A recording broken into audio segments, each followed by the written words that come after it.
zote ambazo mwalimu amekuja katika timu ya taifa, naendeleza pale ambapo mimi kama mchezaji ubora wangu ili kuipambania timu yangu na kuipa matokeo. Umeona kiwango bora sana katika timu ya taifa na kuitwa mara kwa mara. Si nini? Tunajua ikitoka baba. Siri ni kujitunza na kuheshimu mpira, kumheshimu kila mtu, kumheshimu mwalimu, kufanya vizuri kwa uwanjani. Ndio siri kubwa. Pengine hivi nakumbuka mara ya kwanza katika timu ya taifa. Nakumbuka mwaka 2017. 2017. Hiyo taarifa ulipata ukiwa? Na taarifa nilipata nikiwa Kenya, mashindano ya Skafa. Sija kucheza naye.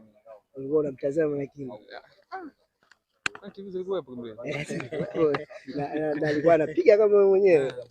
Nazipata habari zake, ni mchezaji mkubwa, ni mchezaji mzuri, anafanya vizuri Taifa Stars pamoja na klabu yake ambayo alikuwa anachezea, na tulihadisiwa na tumefuatilia historia yake. Ni mchezaji mzuri na mchezaji mkubwa pia, na ana uwezo mkubwa sana.